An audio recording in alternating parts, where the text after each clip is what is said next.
नम आवो सकळ श्रोते जन ऐका कथा परम वैकुंठ विहारी भगवान लक्ष्मी लागून सांगत प्रिय पूर्वी कृतयुगात सोमवंश उत्पान विख्यात सप्तद्वीप पृथ्वीचा नाथ सुमती नाते रूप असे. कामागच्या अध्यायामध्ये पद्मपुराणामध्ये भगवान श्रीकृष्णानं भगवान नारायणानं आणि लक्ष्मीनं जो संवाद केला होता तो 26व्या अध्यायामध्ये संपूर्ण उद्यापन आणि विधी आला होता.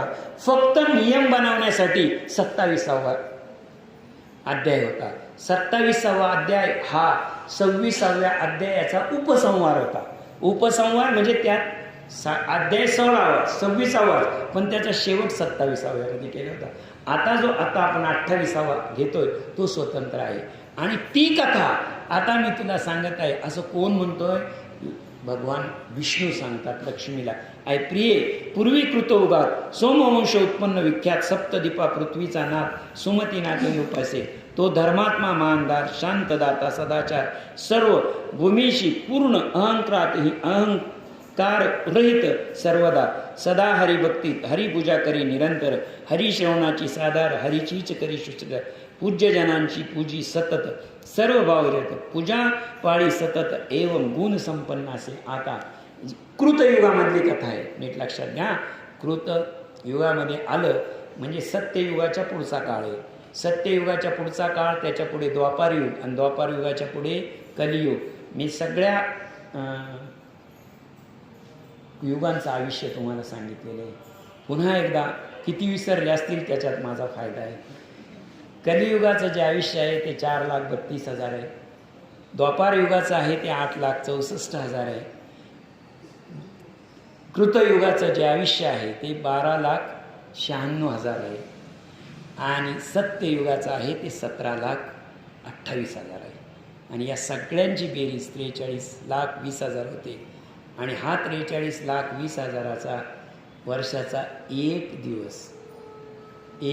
दिवस आणि त्या दिवसाचीच तेवढ्याच वर्षाची रात्र. आणि या एक दिवस आणि रात्रीला म्हटलंय कल्प. काय म्हटलेलं आहे? कल्प. आणि नामदेव महाराजांचा अभंग आहे, अकल्प आयुष्य व्हावे तया कुळा माझी या सकळा हरीच्या दासा. मुद्दा मला हा सांगायचा आहे की इथे जो कृतयुगामधला राजा होता आणि त्या राजाची एकदा तयाची श्री महाभाग्यवती सर्व लक्षण सती तियेचे नाम शिष्टुवती. आणि हा जो राजा होता, काय नाव सांगितलं मी त्याचं? सप्तदिता पृथ्वीचा नाथ सुमित नामे नृपासे. सुमित नावे काय नाव आहे त्याचं? सुमित नामे नृपासे. त्याची जी होती पत्नी होती तिचं नाव आहे विष्णुमती. तयासी पूर्वज. आणि या जोडीनं या राजा राणीनं अधिक मास केला होता. किती? त्यांच्या आयुष्यामध्ये. आता पुन्हा माणसाचं आयुष्य त्यांनी अधिक मास केल्यामुळे, पुरुषोत्तम मास केल्यामुळे त्यांना मागचा जन्म आठवत होता. नीट लक्षात घ्या, हे फार मोठं तप आहे, फार मोठं फळ आहे. मागचा जन्म आपल्याला काय काळ झालं ते आठवत नाही, मागचा जन्म तर किती अवघड गोष्ट आहे. एवं गुण संपन्न असे ती दोघेही भक्तिपारायण तयासी पूर्वजन्मीचे स्मरण प्रति अधिक मास यथाविधान पूर्वोक्त व्रते आचरती. आणि पूर्वजन्मामध्ये त्यांना त्यांचा पूर्ण मागचा जन्म आठवणं. त्याला एकमेव कारण काय होतं तर त्यांनी जे नियम सांगितले 26 आणि 27व्या त्याचं आचरण केलेलं होतं. तुम्ही लक्षात ठेवा, पुरुषोत्तम मासाचं व्रत करणं वेगळी गोष्ट आणि व्रतस्थ राहणं वेगळी गोष्ट. व्रतस्थ तेव्हा राहाल तुम्ही जेव्हा तुम्ही केलेला नियम पाळा. नामा म्हणे केशी राजा केला नेम चालवी माझा. नियम करणं तुमच्या हातात आहे, पांडुरंगाच्या हातात आहे तो चालवणं. त्यांनी तो नियम चालवलेला होता. पुढे काय झालं? अन्नदान सदा करती सर्व वापी कूप तडाग बांधिती. वापी म्हणजे विहीर, कूप म्हणजे नलिका आणि तडाग म्हणजे तलाव. या सगळ्यांची प्रसाद निर्मिती असंख्यात ऐसे वागता निरंतर कीर्ती प्रसरली त्रेणुभरी एकदा अंगी रस ऋषीवर तया पाहावया निघाला. आणि ह्या पुराणांचं एक वैशिष्ट्य आहे. पुराणांचं एक वैशिष्ट्य, भूतलावर कोणाचं पुण्य वाढायला लागलं पुण्यभूतलावर वाढायला लागलं का वरती स्वर्गाला घाम फुटतोच. अत्री ऋषींचं आणि अरुंद जेव्हा अनुसयाचं पुण्य वाढायला लागलं तेव्हा वरती कोणाला? वरती सरस्वती, लक्ष्मी, पार्वती यांनी परीक्षा घ्यायचं ठरवलं. जेव्हा वामनाचा 99वा यज्ञ झाला, 100वा यज्ञ होणार आणि 100वा यज्ञ होणार तर लगेच वरती काय झालं? वरती लगेच इंद्राला घाम फुटला आणि इंद्राचं रक्षण करण्यासाठी हे सगळं पुराण ऐकताना एक लक्षात ठेवायचं. पुराण कोणी लिहिलं? पुराण लिहिताना काय, वेद लिहिताना काय आणि 6 शास्त्र लिहिताना काय? 18 पुराण, 6 शास्त्र आणि 4 वेद. माऊलींनी एकाच अभंगामध्ये सांगून टाकलं, चौवेदी जाण 6 शास्त्री कारण 18 पुराणे हरिसी गाती. चौवेदी जाण, 4 वेदाची जाण. जाण म्हणजे जेवढी त्याच्यात माहिती असेल तेवढी, 4 वेदामध्ये जेवढी माहिती असेल तेवढी चौवेदी जाण. 6 शास्त्र निर्माण झाले, कारणानं निर्माण झाले. देव कसा आणि देव कसा समजून घ्यावा याचं विधी सांगणं म्हणजे कारण. आणि ते 6 कारण, 6 शास्त्र कारण आणि 18 पुराणे हरिसी गाती. एक हरीचं वर्णनच आहे, याच्यात पलीकडे काहीच नाही. आता जी सुरस कथा चालू झालेली आहे ही पद्मपुराणातली कथा आहे. आपण 2 पुराण पाहिली, बृहन्नारदीय पुराण आणि पद्मपुराण. पुन्हा सांगतो मी, पद्म म्हणजे पाय, पद्म म्हणजे पाय. पायाचं जवळ बसून जी हितगुज केली गेली ते पुराण म्हणजे पद्मपुराण. आणि बृहन्नारदीय पुराण म्हणजे ब्रह्मदेव आणि नारद यांच्या बुद्धीतून ज्ञानातून जे तयार झालं ते बृहन्नारदीय पुराण. पुरुषोत्तम मास म्हणजे 2 पुराणांचा तुलनात्मक अभ्यास किंवा एकत्र सांघिक अभ्यास करून हे पुराण एकत्र केलेले व्यासमुनींनी. त्यातल्या ह्या कथा आहेत.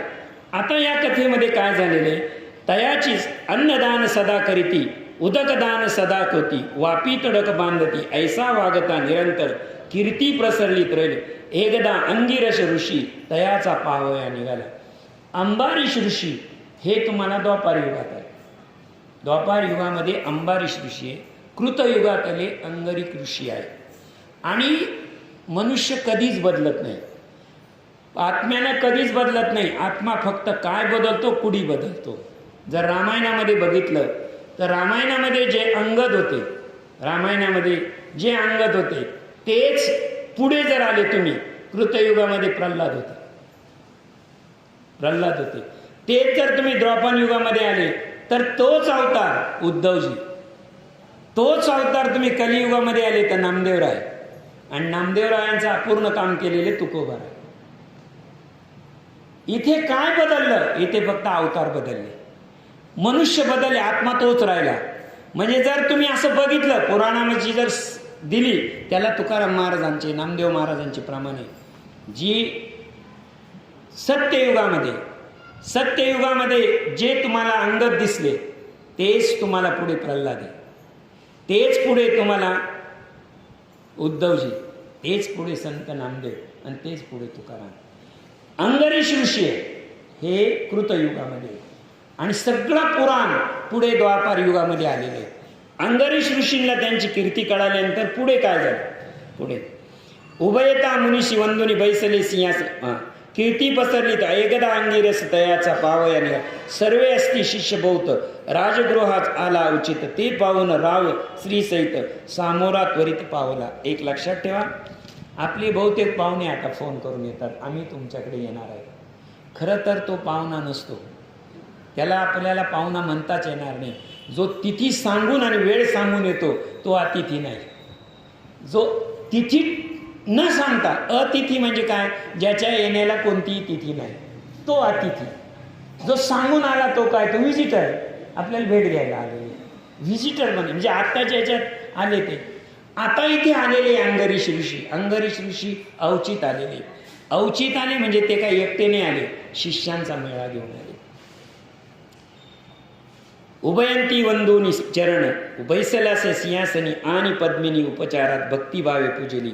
शुरी वंदू पावत कलम, राव निचासनी बैसला, जोडून या हसत कमला, बोलू लागला सादर. एक लक्षात ठेवा. ते आले आणि ते आल्यानंतर त्यांनी काय केलं, त्यांना उंच आसनावर बसवलं आणि आपण पायाजवळ बसवले. आता या आसनाचे फार महत्त्व आहे. आपले जर आपल्या घरामध्ये अतिथी आले, आपल्या घरामध्ये अतिथी आले आणि ते जर जमिनीवर बसले आणि आपण त्यांच्यापेक्षा उंच आसनावर बसलो, घरातच बसलो उंच आसनावर, तर लक्षात ठेवा आपल्याला दोष लागतो. कोणता दोष लागतो? आपण जे अन्नदान केलेलं आहे त्या अन्नदानाचं पुण्य सगळं त्याच दिवशी संपून जातं. आपल्या घरी आलेला पाहुणा एकतर आपल्या शेजारी तरी बसावा, बहुतेक तो उंच आसनावर असावा. तुम्ही म्हणाल उंच आसनावर का बसावं? तर पदी बैसोनी पदवी घेईजे, राम म्हणता रामची होईजे. भगवंताच्या पाहुण्याच्या अतिथी देवो भव, अतिथी हा देवासारखा आहे. आई वडील हे देवासारखे. कोणी जो देवासारखा असतो त्याच्या पायाजवळ आपण बसायचं असतं. आपण वरती आणि तो आपल्या पायाजवळ जर बसवला, पुण्यक्षय होतो, आयुक्षय होतो, वित्तक्षय होतो. 3 क्षय लगेच होऊन जातात. पाहुणे आले तर पाहुण्यांचे कुठं बसावं? नेहमी आजपासून नियम, पायाजवळ बसावं. निदान त्यांचा हात धरून त्यांना जर आपण अगोदर बसवलं तर त्यांच्या शेजारी बसावं.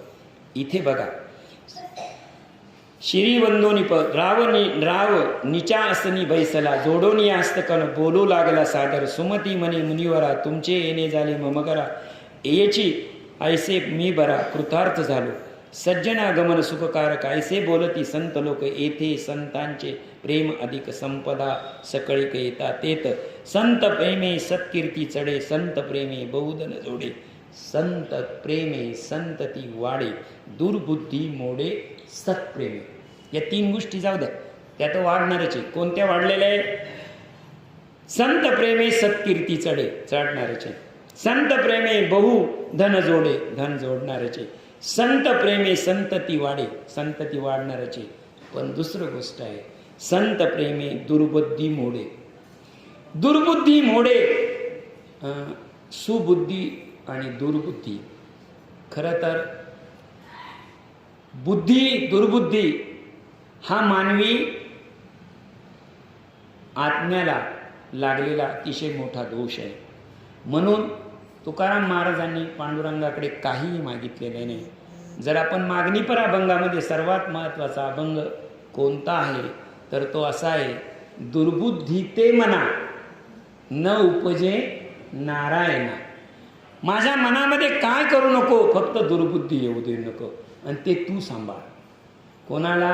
पांडुरंगावर जबाबदारी टाकलेली आहे.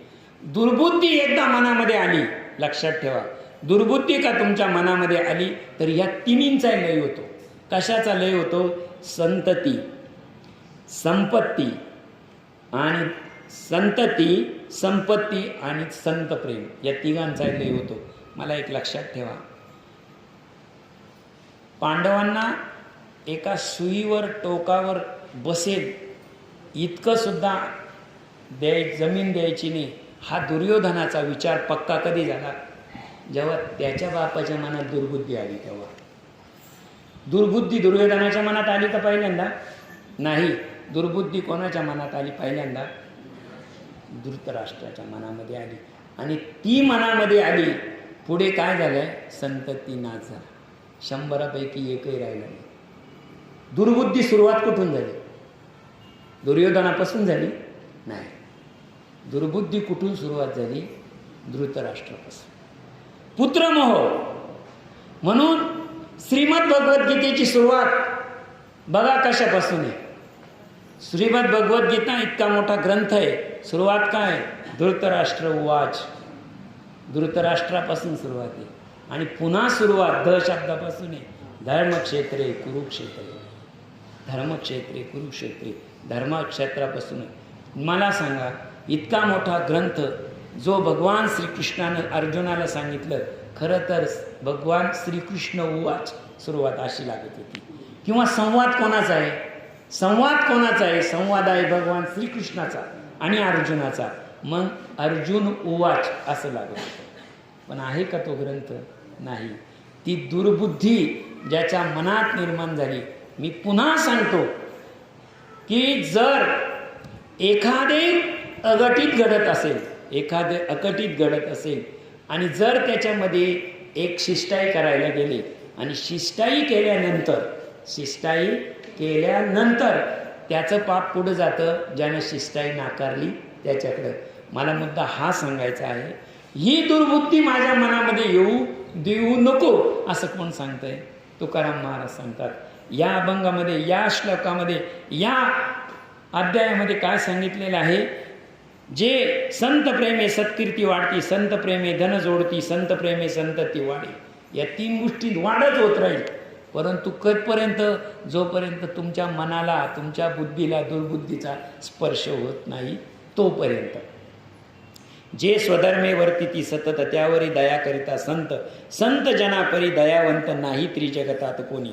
सत्पोदात शिरी धरती, ते स्तू स्नानाची सकळ कीर्ती. तयापरी पुण्यत्मे जगती, नाही निश्चिंती झाली. ऐसे तुम्ही संत महान, तुमचे झाले दर्शन.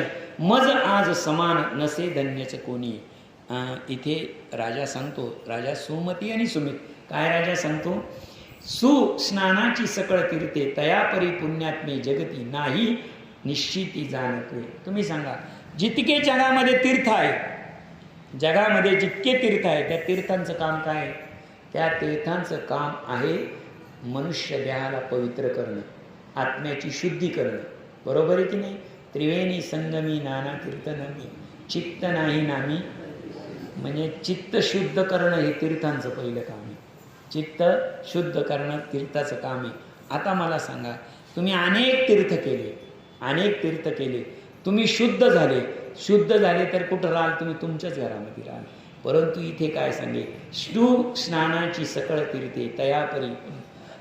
आज आमच्या घरामध्ये जे पुण्य आत्मे आलेले, कोण?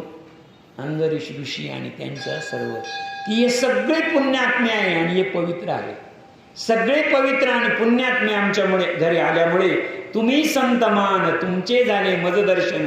मनोनी आज मज समान, धन्य कोणी नसेच. मम पुत्र दारा संपत्ती, हे देहही अर्पिला तुया प्रती. तू कवन्या आरती योजने चित्ती, आगमन केले सांग. तुमच्या चरणावर मी काय माझं? मम पुत्र, माझे पुत्र, माझी दारा पत्नी, संपत्ती आणि देह, हे सगळं तुझ्या चरणावर मी ठेवत आहे. हे सर्व तुला मी दान देत आहे. परंतु तुम्ही इकडे येण्याचं काय प्रयोजन आहे, काय काम आहे ते मला सांगावं. स्वामी जैशी कराल आज्ञा, तैसा मी वर्तेले जाना. तरी कृपा करून गुना, काही आज्ञा कीजे. ऐसे रायाचे नम्र भाषण ऐकून मुनी हर्षित. तयाच्या अंगी फिरवून हात, बोले उचित ऐकते. मुनी बोले उचित ऐकती. बघा, हा विधी पुन्हा पुन्हा सांगतो मी तुम्हाला. ज्यावेळेस आता पुढे डोळ्यासमोर आणा की वरती आसनावर कोण बसलेलं आहे? वरती आसनावर अंगरीष ऋषी बसलेले, आणि त्यांच्या पायाजवळ कोण बसलेलं आहे? त्यांनी त्याच्या डोक्यावर हात फिरवला, म्हणजे आपल्या राजाच्या डोक्यावरून हात फिरवला आणि हात कुरवळल्यानंतर सांगायला लागले. आता हाताचा स्पर्श झाला, नीट लक्षात ठेवा, हाताचा स्पर्श झाला म्हणजे काय झालं? मी तुम्हाला बऱ्याचदा कृपा सांगितल्या, 9 कृपा सांगितल्या, त्यातली ही एक कृपा आहे, संत कृपा. काय झाली? संत कृपा. अभंग 8वा. घालोनिया भार, राहिलो निश्चिंती, निरविले संगती विठोबाच्या. लावोनिया हात, कुरवाळीला माथा, सांगितली चिंता. कटीकर सम चरण साजिरे, राहिले बिवरे तिरी उभे. खंटले सायास आणि की या जीवा, धरिले केशवा. मग मला सांगा, आता कृपा झाली की नाही?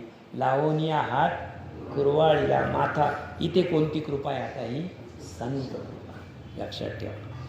रायाचे नम्र भाषित, मुनितयाचे राया बोलविल्यास तुझं. विनययुक्त सज्जन, श्रेय समस्त लाभते. धर्म अर्थ काम मोक्ष. माणसाचे किती पुरुषार्थ आहे? धर्म, बरोबर आहे की नाही? आता हे जे 4 पुरुषार्थ आहे प्रत्येकाला माहिती आहे, काम मोक्ष. परंतु राजा सर्वसामान्य जनतेमध्ये आणि या जगामध्ये जितके नृप असतील, राजे असतील, त्या 4ही राजांमध्ये, या सगळ्या पृथ्वीवरच्या राजामध्ये 4 पुरुषार्थ आहे. पण मला तुझ्यामध्ये 5वा पुरुषार्थ दिसतो. कोण म्हणतं हे? अंगरीष मुशी म्हणतात त्या राजाला, सुमित राजाला. काय सांगतात? प्रत्येक पृथ्वीवर जेवढे नृप म्हणजे पृथ्वीवर आज जेवढे राजे आहेत त्या प्रत्येकाच्या ठिकाणी 4 पुरुषार्थ आहे आणि 4 पुरुषार्थ आहे. आणि या 4 पुरुषार्थाच्या व्यतिरिक्त धर्म अर्थ मोक्ष, तुझ्यामध्ये मला जो 5वा पुरुषार्थ दिसतो आणि तो पुरुषार्थ आहे विनय, नम्रता. हा पुरुषार्थ फक्त मला तुझ्यामध्ये दिसतोय. तुझे विनय लाभती प्रत्यक्ष, विनय होय लोकाध्यक्ष, विनय लाभो सर्वय. आणि तुझ्यामध्ये जो विनय आहे, तुझ्यामध्ये जी नम्रता आहे, त्यामुळे आज पृथ्वीवर जितके राजे, त्या राजांचाही राजा शोधतो तू. राज्याध्यक्ष राजांचाही राजा शोधतो तू. विनय सर्वदा असो तव कल्याण, हे मम अमोघ आशीर्वचन. राया मी तुझ करीतो प्रश्न, तयाचे उत्तर सांग मज. तू सदाचरज सर्वे संपन्न सुशोभिता, आणि ही भार्या सतत व्रते बहुत करतायत. ऐसा तुम्हासी विलोकून मज संतोष झाला महान, मने राया तुझ लागून प्रश्न करिता आहे मी.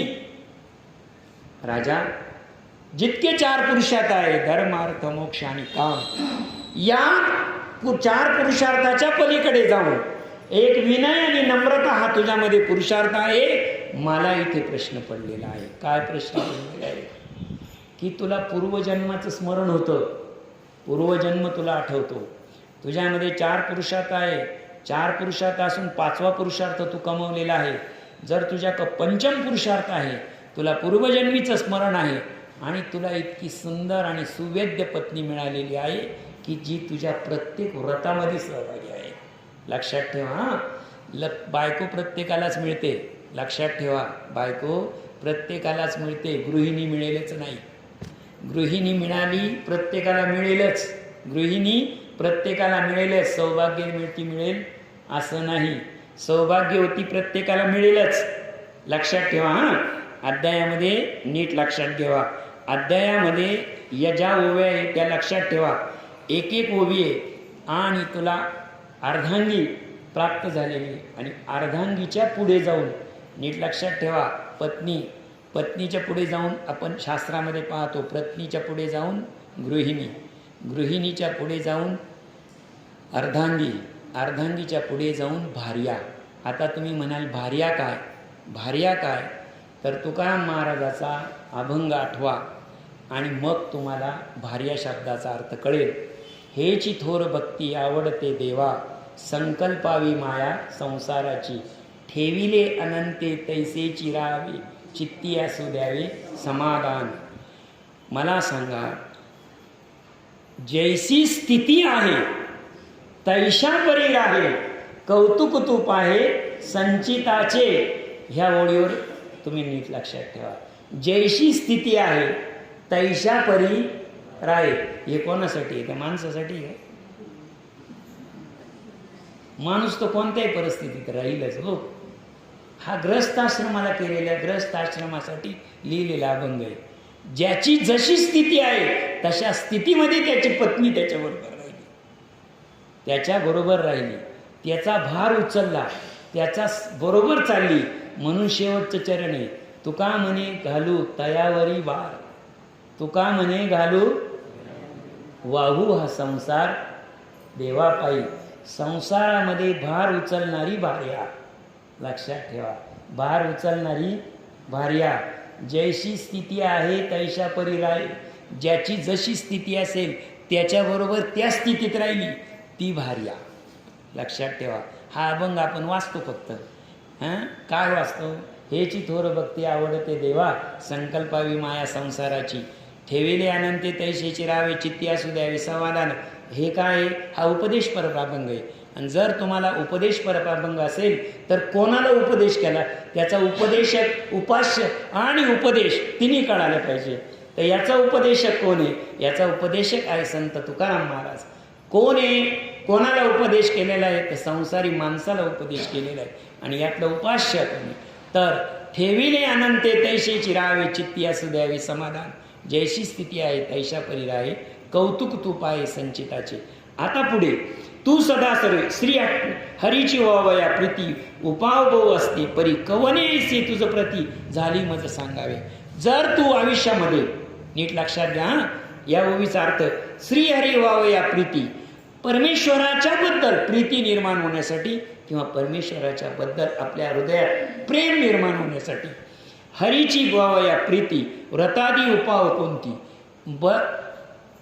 असं व्रत कोणतं आहे का ज्यामुळे हरीवर तुझं प्रेम बसलं आणि प्रेम हरीचं तुझ्यावर प्रेम बसलं. आपण बऱ्याच वेळा आहे ना हरी या शब्दाचा अर्थच कळत नाही. बऱ्याचदा का अर्थ असं हरिमुखे म्हणा हरिमुखे म्हणा पुण्याची गणना कोण करी. किती सोपं गोष्ट. एवढाच अर्थ आहे का फक्त तोंडानं हरी हरी म्हटलं का पुण्य होईल असं आहे का. नाही नाही नाही. आपण बऱ्याचदा हरिदास शब्द म्हणतो. काय म्हणतो हरिदास. हरिदास म्हणजे काय. हरीची सेवा केली पुजारी पगारी नेमला तो हरिदास होईल का. होणार नाही. लक्षात ठेवा ज्याचं दास्यत्व हरीनं केलं, ज्याचं दास्यत्व हरीनं केलं तो हरिदास. मग मला सांगा चोखा मेळ्याचं दास्यत्व केलं नाही का. केलंच ना हो. माऊलींचं दास्यत्व केलं नाही का. बरोबर आहे. कोणाचं दास्यत्व केलं नाही. तुकाराम महाराजांचं दास्यत्व केलं नाही. केलं. नामदेव महाराजांचं केलं. सावता माळ्यांचं केलं. सगळ्या संतांचं सावत्व केलेलं आहे. मला हा सांगा तर अंगरीष ऋषी सांगतात असं तू कोणतं व्रत केलं, असं तू कोणतं व्रत केलं की तुझं हरीवर प्रेम जडलं आणि हरीचं प्रेम तुझ्यावर जडलं. हरीसी व्हावया प्रीती व्रतादी उपाव असती तरी तो कवरेसी तुझं प्राप्ती. तरी तो कोणत्या व्रताने हे प्राप्त करून घेतलं सगळं त्याचं उत्तर बघा. हा ऐसे ऋषीचे वचन सुमती राजा हात जोडे मने मुनींद्रा मज लागुनी. जे का प्रश्न ते आमचे अद्भुत चरित मी तुम्हा सांगतो समस्त मुनिवर्या. मी पूर्वजन्मात वीर नामाविषी मी या हरीची प्रीती किंवा मला पुनर्जन्म किंवा मला हे जे प्राप्त झालं, मला ही भार्या मिळाली, ही पत्नी मला मिळाली, माझा भार वाहणारी, माझ्या दुःखात माझ्या सुखात सहभागी होणारी मिळाली, याची आज नाही याची सगळी कथा माझ्या पूर्वजन्मात आहे. आता पूर्वजन्मात आहे म्हणजे काय झालं. ऋषींची आज्ञा काय आहे, ऋषींचा प्रश्न आहे का हे तुला कसं प्राप्त झालं, का प्राप्त झालं हे मला सांग. आणि राजानं तिथं सांगितलंय हे सगळं ऐकायचं असेल तर तुम्हाला माझा पुनर्जन्म ऐकावा लागेल. म्हणजे मागचा जन्म ऐकावा लागेल. तो मागचा जन्म त्याच्यासाठी तुम्हा सांगतो समस्त मुनिवर्या मी पूर्वजन्मात वीरनामाविष्य होतो. तो मी पापे केली बहुत विप्रद्रव्ये हरावी कुमार्गा ठावी निरत लोकांचे अहित करावे. मागच्या जन्मामध्ये मी वैश्य कुळामध्ये जन्माला आलो होतो. वैश्य कुळ म्हणजे व्यापार करणारं कुळ साधा अर्थ घ्या. आता मी तुम्हाला 4 वर्ण 3ऱ्या अध्यायामध्येच सांगितलेले. ब्राह्मण क्षत्रिय वैश्य आणि क्षुद्र 4ही सांगितलेले. वैश्य कुळामध्ये जन्माला आलो होतो सर्व जणांची. बरं त्या कुळामध्ये मी जन्म आल्यानंतर काय केलं मी पापे केली बहुत. आता कोणती पापे केली त्याची यादी बघा आता पुढे. द्वेषात हरावी निष्ठुर वाक्य बोलावी गो वै प्रवद आचरावे. आता नीट लक्षात द्या. सर्व जणांची निंदा करावी. सर्वांची निंदा करत होतो. द्वेष कोणाशी देवाविषयी. देवाद्वेष द्वेषीन तदद्रव्य हरावी. आणि दानपेटी राहतील प्रत्येक देवाला. काय करायचं देवाचा द्वेष केला हे नाही त्याचंच द्रव्य चोरून न्यायचं. म्हणजे काय जिथं देवाचं द्रव्य असेल ते चोरी केली मी. त्याच्यानंतर निष्ठुर वाक्य नित्य बोलावे. गोवी प्रवद आचरावे. गो म्हणजे गाय आणि तिचा वध करणं हे माझं नित्याचं काम होतं. बहुवेशा भोगाव्या सतत प्राणी मात्राशी करावा घात ऐसा सदा सर्व काळ वर्तत काळ बहुत लोटला. वडिलार्जित गेले वतन बांधोनी दवडिले घरातून आत्तस्वजनांनी मजसी कोणी बोलेना. आणि या सगळ्या गोष्टीमध्ये माझं जेवढं वाडवडिलांनी मला धन दिलं होतं, माडवडिलांची जेवढी जमीन जुमला जे काय असेल ते सगळं माझ्याकडून गेलं. आत्तजन भाऊबन यांनी माझ्याशी बोलणं बंद केलं. गावात कोणी आपल्याद्वारे क्षणमात्री मज उभा न करी मी तो दुःख होऊन अंतरी वनांतरी प्रवेशला तेथे मार्ग निरोधनी वाट स्वरूपडी जाण. बरं आता मी जंगलात आलो. आता खरंच सांगा तुम्हाला सांगतो एखाद्याची वाईट वृत्ती जर असेल, वाईट वृत्ती असेल तर कुठेही नेऊन ठेवा ना त्याला, कुठेही नेऊन ठेवा, त्याची वृत्ती वर येणारच, तो तेच करणार. वृत्ती जंगलामध्ये गेल्यानंतर काय केला, मी दुःखी होऊन अंतरी वनांतरी तेथे मार्ग निरोधुनी वाटसरूची पिढी जाण. तिथं घाटात उभं राहायचं, आलेल्या वाटसरूंना अडवायचं आणि त्यांना लुटायचं. नाना मृग पक्षी मारून मांस खात, अनेक मृग म्हणजे मोर मारले आणि ते खाल्ले. परी तो ही मिळे पोटभर रात्रंदिवस सुद्धा तुर तैसे निर्जन दुःखे फार गांजलो. पण जंगल ते जंगलच आहे ना, आपल्या जंगलामध्ये किती खायला मिळालं तरी शेवटी आपला घरातला आहार तो आहार. एकदा शुदा तृष्णेने पीडित फिरता फिरतो निर्जन वनात श्री विष्णूचे मंजिर तेथे जीर्ण देखले. आणि असंच मी फिरत होतो, पोटात भूक लागलेली होती, ताण लागलेली होती, आणि अशा वेळी मी चक्कर येऊन तिथे पडलो. जिथे मी पडलो तिथे भगवान विष्णूचं मंदिर अत्यंत जीर्ण देखील, ते खूप जुनं मंदिर होतं. तत्क्षणी रमणीय सुंदर एक होती सरोवर जयाच्या तिरी द्विजवर राजहंसादी विहरती. परंतु माझं भाग्य असं होतं का त्याच्या मी जिथे पडलो तिथे विष्णूचं मंदिर होतं आणि त्याच्या लागूनच सरोवर होतं, आणि त्या सरोवरामध्ये राजहंस फिरत होते. तेथे मी जाऊन त्वरित उदक पाशी दिले, तेथे जाऊन समस्त स्थिर बसलो आणि ते राजहंस बघितले. मी तिथे पाणी पिलो. खरंच सांगा, पक्षी पाहिल्यावर यांच्या डोक्यात काय विचार आला असेल? राजहंस पाहून आनंद झाला असेल त्यांना? नाही. तव मी मस्तकाची शुटुमती, त्या जन्मी माझीच भार्या होती, येची कुलन होती, नामा असे आख्याती. आणि योगायोग बघा, हां योगायोग बघा कसा, की चक्कर येऊन पडलेला आहे, तिथं भगवान विष्णूचं मंदिर आहे, तिथं सरोवर आहे, तिकडे राजहंस फिरतायत आणि तिथे एक स्त्री आली. आता ती कोण? ती माझे मागे बंधुजनांनी येसे दौडिले घरातून कोठीने मिळाले शरणे जरणे. आणि ती स्त्री इतकी जर्जर झालेली होती का तिचं शरीर अत्यंत कृश झालेलं होतं. तिच्या अंगावर धड कपडे नव्हते, केसांच्या जटा वाढलेल्या, सगळं पाहिलं. आणि ती जवळ आल्यानंतर मला कळालं की हिचं आपलीच बायको, ही कोण आहे. आता यांना उचलून दिल्यानंतर तिची अवस्था काय झाली. त्या मागे मागे बंधुजनांनी इयेसी दौडिले घरातून, तिलाही घरातून उचकावून दिलं होतं आणि तीही जंगलात पोट भरण्यासाठी आलेली होती. कोठे अन्न मिळेना, शरीर जीर्ण झाली, शुदाक्रांत सतत मम कर्मे दुष्कृती आठवित, दुःखे सर्वत्र फिरत निर्जन वनात प्रवेशली. परंतु तिनं एक व्रत स्थापलं होतं. काय? ती जेव्हा वनात फिरली होती तेव्हा तिच्या मनामध्ये एकच व्रत करत होती ती, की ती फक्त मला भेटावं, माझं दर्शन व्हावं, हे एकाच जप ती करत फिरत होती. तेथे बैसलो होतो स्वस्थ, तेथे मी देव आले अवचित, येसी पाहून दुःखित दया मज प्रतोबली. आयुष्यात मला कोणाचं कधी पाहून काही दया आली नाही, पण तिची ती अवस्था पाहून पहिल्यांदा माझ्या आयुष्यामध्ये, माझ्या हृदयामध्ये दया उत्पन्न झाली. मग वनफळे पाणी मी आणून तिथले ये लागुनी, तिने ते सर्व मज सानिध्य बैसली. मग मम दुःखे ऐसी विनय बोलले मजपाशी, स्वामी अद्यापि पापराशी करावया कैसे करोता. मग तिनं मला सांगितलं, स्वामीजी अजूनही तुमची पापवृत्ती जात नाही, आणि इतकं परमेश्वराने शिक्षा दिली. काय? घर गेलं, दार गेलं, सगळं गेलं, जंगलामध्ये तुम्हाला गावातून उचकावून दिलं, तुम्हाला गावातून उचकावून दिल्यानंतर मलाही उचकावून दिलं, आणि आज आपण इथे आलो, अन्न नाही, पाणी नाही, अशी अवस्था होऊन सुद्धा तुमची पाप करण्याची वृत्ती काही जात नाही. अहो ज्ञाने अज्ञानी करून जे करती पापारचन सर्व क्षयापर्यंत ते नरकी पावती. महापातकी ते समस्त रवरव नरकात राहती सदा.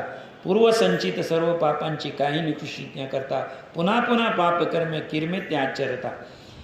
एखादं कळत न कळत पाप झालं तर ते परमेश्वरही माफ करतो.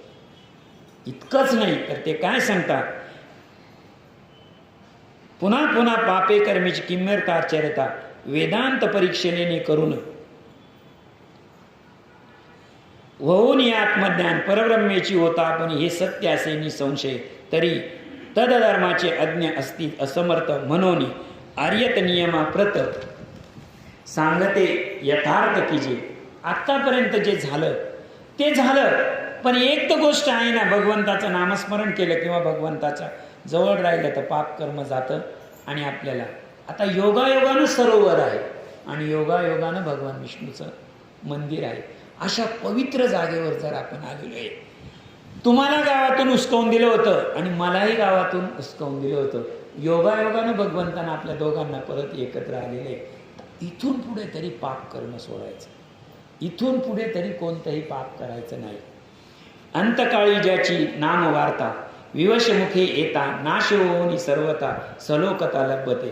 तैसेची प्राणोत्क्रमण काळी ऐकता जयाची नामावळी सर्वे पापी जळून समोळी परमस्थान प्राप्त होय. ऐसा जयाच्या नामाचा गुण तया गोलकनाथा लागून भक्ती भावे सेवेता अनुधून प्राप्त होय. जर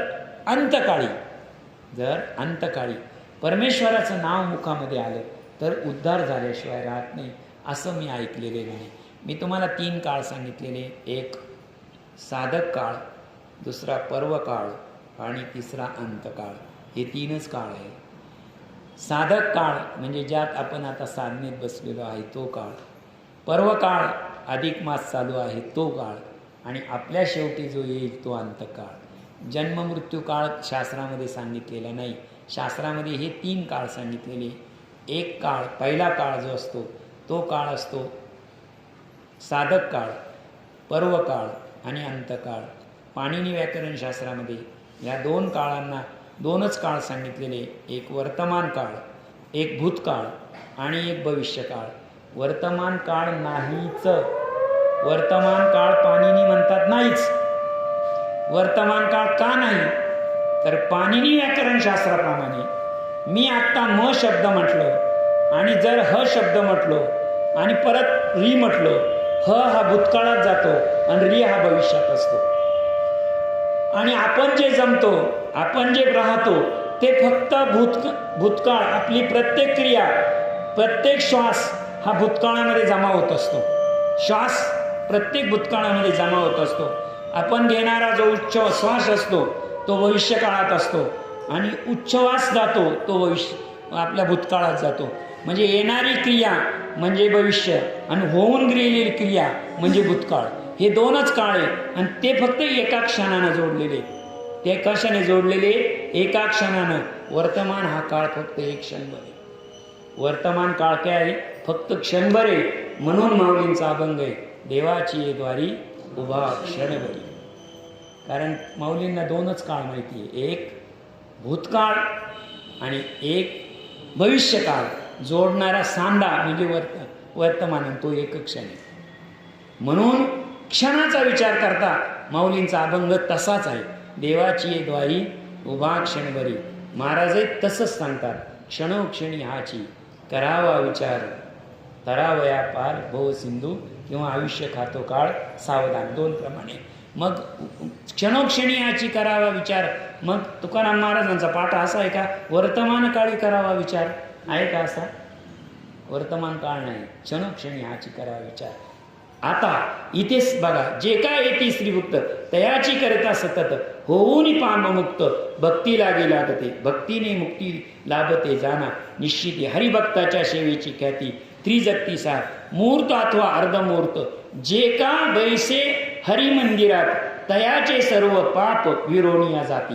मूर्त किंवा अर्धमूर्त, एक मुहूर्त किंवा अर्धमुहूर्त हरिमंदिरामध्ये जर बसली पापे नष्ट होणार.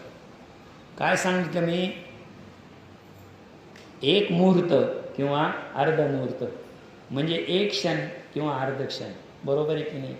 मग याचा संदर्भ हरिपाठामध्ये कुठे आहे? हरिपाठामध्ये, माऊलींच्या हरिपाठामध्ये एक क्षण आणि अर्धा क्षण कुठे आहे? बरोबर आहे की नाही? पहिल्या हरिपाठाचं जर आपण बघितलं तर हरिपाठाचं ध्रुवपद असं आहे, हरिमुखे म्हणा हरिमुखे म्हणा. पुण्याची गणना देवाची ये द्वारी उभा क्षणभरी. मुहूर्त एक क्षण, रिकामा अर्ध घडी. इथे एक क्षण आणि तिथे अर्ध क्षणाचा विचार आहे. हेच इथं आहे. मुहूर्त आणि अर्धमुहूर्त, क्षण किंवा अर्धक्षत कुठं राहिलं पाहिजे तुम्ही? जे का वैसे हरी मंदिरात तयाचे पाप ऋत विरोणिया जात. हरी मंदिरात जो कुणी करती सडा मार्जन लेपन. हरी मंदिरात जो कुणी करती सडा मार्जन तयाचे पाप विरोणिया जातात. हरी मंदिरात जे कोणी करती फल दाते तयाची अधिक मास व्रत सविस्तर. पूर्वीचे मंदिर काय होते? पूर्वीचे मंदिर फरशीचे नव्हते. सडा मार्जन लेपन. लेपन म्हणजे सारवणे. लेपन म्हणजे जे कोणी हरी मंदिर सारवतील, हरी मंदिरामध्ये सडा करतील, हरी मंदिरामध्ये रांगोळी काढतील, काय जे हरी करतील, काय कमी होतं त्यांचं? तयासी इह परत्र सर्वत्र उत्तम फळ लभते. तयांच्या आचरणे तात्काळ भुक्तिमुक्ती सोचती. तया कल्याणाची इच्छा ते निर्मळ आचरावे. ये यथाशक्ती अधिक मासाव्रत आमरण केले श्रीसहित तद्भावे पापे समती लोपती. आणि मी काय केलं? मी काहीच केलं नाही. मी काहीच केलं नाही. इथे आम्ही दोघं आलो. माझी पत्नी काय करत होती? सडा मार्जन लेपन. काय करत होती? मंदिराचं सडा मार्जन लेपन करत होती. मी तिची सेवा करत होतो. ती जिवंत राहिली पाहिजे ना. तिला कंदमुळं आणून देणं कोणाचं काम? याचं. आणि ती सगळं काही करत होती. ती सगळं करत. ऐसे येची वाक्य ऐकून तियेसी निश्चय केला. पूर्वोक्त यथाशक्ती मी पवरतो. यथाशक्ती अधिक मासुरत आमरण केले श्रीसहित तद्भावे पुनर्जन्मित पापे समस्त लोकली. आणि असं हिचं सडा मार्जन चालू असताना अधिक मास आला. आणि मी हिच्या तोंडून काय ऐकलं? अधिक मास आलेलं आहे. मी ठरवलं इतके पाप केलेले आपण, इतकं काय केलेलं आहे, अधिक मासापर्यंत आपण जेवायचंच नाही. पूर्ण उपवास अधिक मासाचा. पूर्ण उपवास. आणि राजकुली जनन जे लागते आम्हाला लागून ते पूर्वजन्मीचे शरण ऐसे म्हणून आम्ही अधिक मासाचे सामर्थ्य जाणून असाचे ते अधिक मासाचे व्रताचे अर्चन करीतो सर्वदा. आणि मी एकदाच हिच्याबरोबर अधिक मास केला. ही करते म्हणून लक्षात ठेवा. पतीचा जी भार वाहते, पतीचा जी भार वाहते ती भार्या. लक्षात ठेवा. भार्या शब्द येते. तुम्ही महाराजांचा अभंग आठवा. तुका म्हणे घालू तयावरी भार. तुका म्हणे घालू तयावरी भार वाहू हा संसार देवा पायी. आणि त्याचं ध्रुवपद आहे त्या अभंगाचं. ठेविले अनंते तैसेची राहावे चित्ती असू द्यावे समाधान. तेने ऐसे ऐश्वर सकळ प्राप्त झाले निर्मळ. आणि तेनेची ही बुद्धी सोज्वळ जाहली मुनिंद्रा. आणि तिने त्याच्यामुळे माझी काय सांगितलंय मी तुकाराम महाराजांनी सांगितलं, दुर्बुद्धी ते म्हणा न पूजे नारायणा. माझी दुर्बुद्धी सगळी नष्ट झाली. आणि त्या अधिक मासाच्या व्रतामुळे, पुरुषोत्तम मासाच्या व्रतामुळे माझी बुद्धी सुबुद्धी झाली. सुबुद्धी झाली म्हणजे काय झालं? चांगले विचार झाले. माणसाचं जीवन बदलणं म्हणजे विचार बदलणं. मला एक सांगा, विचारच बदलतात? सांगा बरं. गुन्हेगार ज्या दिवशी माणूस संत होता त्या दिवशी त्याला 4 हात होते का? आणि गुन्हेगार झाला त्या दिवशी 2 हात गेले का? गुन्हेगार आणि संताचं शरीर सारखंच आहे. फरक फक्त बुद्धीत आणि विचारात आहे. बाकी काय फरक आहे? हां. मग राजाचा घेऊन निरोप मुनी पावला स्वस्थानी. पुढे राव श्री तजाशी व्रत तेने योग्य तो जन्म सुख भोगुनी अत्यंत. अंती स्वराष्ट्री लोकासहित गोलोकात पावला इंदरे. ऐसा अधिक मास पुण्यकारक आहे विशेष आणि सकळ वांछितार्थात सकळ सकळ काळ पुरवितो. असा हा पुरुषोत्तम मास, असा हा अधिक मास काय करतो? वांछिताते जो जे वांछील तो ते लाहो. ज्याची जशी इच्छा असेल ती सर्व इच्छा पूर्ण करण्याची शक्ती कोणत्या व्रतामध्ये आहे? तर ती फक्त एका अधिक मासामध्ये, एका पुरुषोत्तम मासामध्ये. मनोनी भगवतजनी यथाशक्ती सद्भावे करुणी अधिक मासाचे अनुष्ठान प्रवर्ती साक्षेपे. तेथे फळे समस्त प्राप्त होती निश्चित. अधिक मासा सम जगात अन्य तारक नसेचे. इंदरे त्वाजे पुशिले मजसी ते मे कथिले तुझसी. आदी कवी वाल्मिकी ऋषी दृढ धन्वाशी बोलत असे.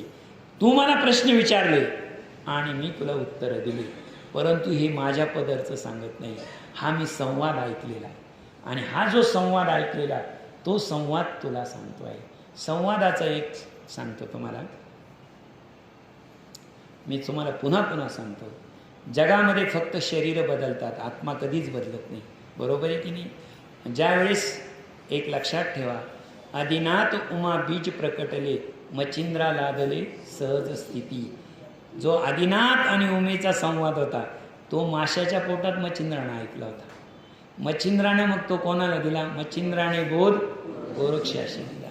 गोरक्ष ओळला गहिनी प्रसादे, ज्ञानदेवा सार.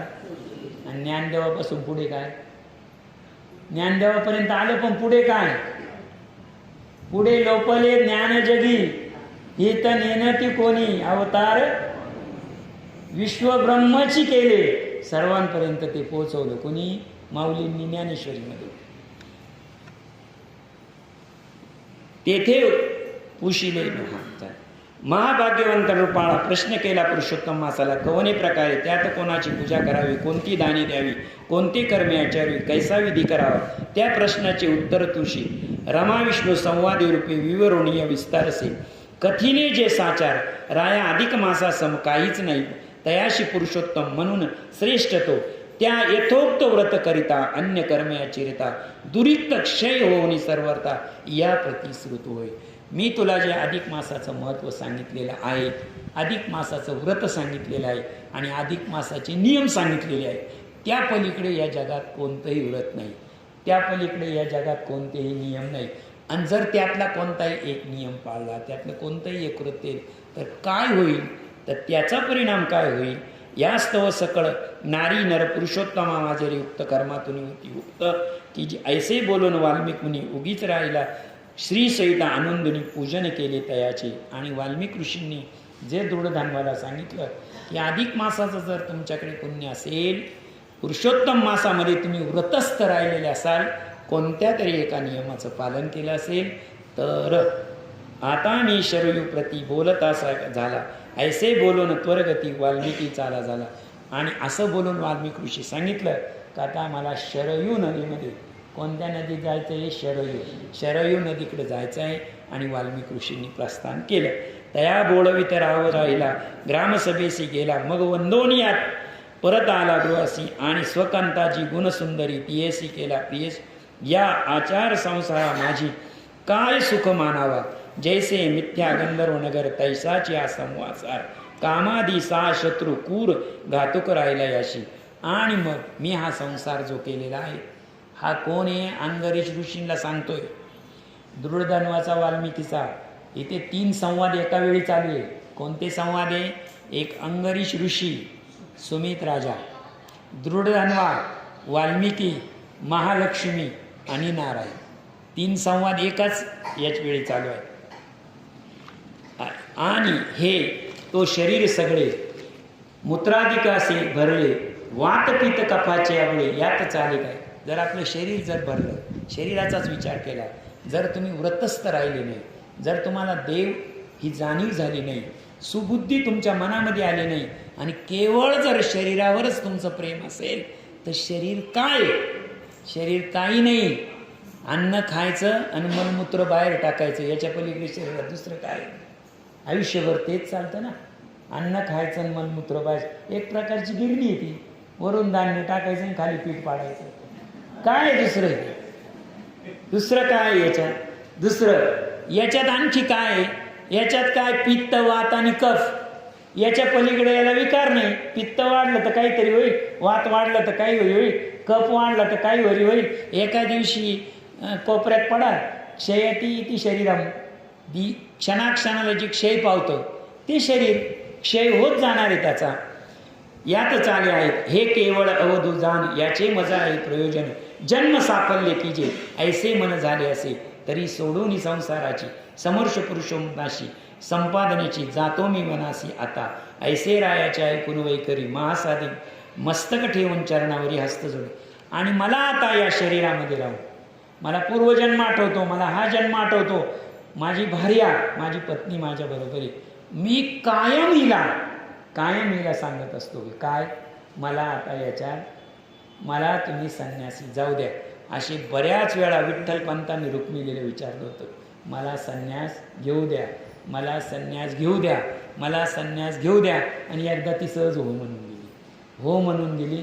विठ्ठलपंतांनी संन्यास घेतला. पुढं माऊलींच्या जन्मापर्यंत आपल्याला इतिहास सगळा माहिती आहे. रायाची ऐकून वैखरी महास्वादी गुणसुंदरी मस्तक ठेवून चरणी विनवतीसे मने राया प्राणनाथा मये सांगे पतिव्रतांची मुख्य देवता पतीच मी आहे तत्वता. पती वनवासा गेल्यावरी शिशुडा राही तरी परमेश्वर शनुपरी निर्धारी सर्वदा. तुम्ही वनात जायला काहीच हरकत नाही, वनात जायला काही हरकत नाही. पण हे जे मी सर्व काही मिळवलं आहे, हे जे काही मिळवलंय ते मी फक्त पतिसेवेतून मिळवलेलं आहे. कशातून? मग मला एक सांगा, माझी पती सेवा होईल का तुम्ही निघून गेल्यावर? मला पती सेवा पाहिजे, मी पती सेवेसाठी पती मला पाहिजे. तुम्हाला जायचं तर खुशाल जा, पण मी माझी पती सेवा सोडणार नाही. पती सेवा पती वनवासा गेल्यावर शृंगाराई घरी तरी निर्धार सर्व तनय बंधू जनक माताची होती पोषक आणि अमित दाता या शब्दाचा अर्थ इथे काय दिलेला आहे?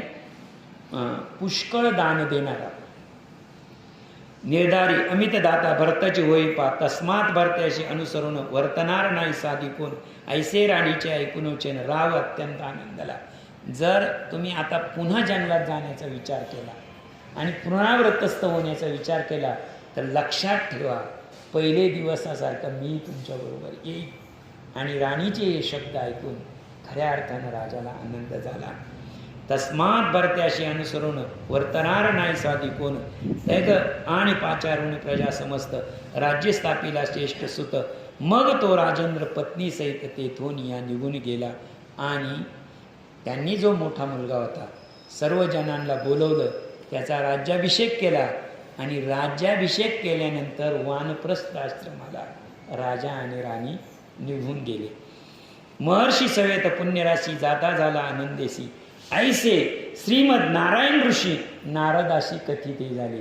हीच कथा बद्रिका आश्रमामध्ये नारायण ऋषींना नारदानं सांगितली, तीच कथा वाल्मिकी आणि दृढधन्वाला सांगितली, तीच कथा सुमित राजानं अंगरीश ऋषींना सांगितली आणि तीच कथा लक्ष्मीला नारायणानं सांगितली, तीच कथा तुम्ही ऐकली.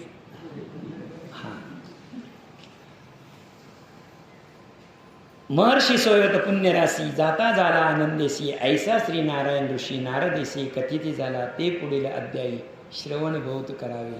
अधिक सार महात्म्य ब्रहुण नारदीय पुराण सज्जन श्रोते ऐकून अष्टविशंती अध्याय गोडा वावा विठ्ठल.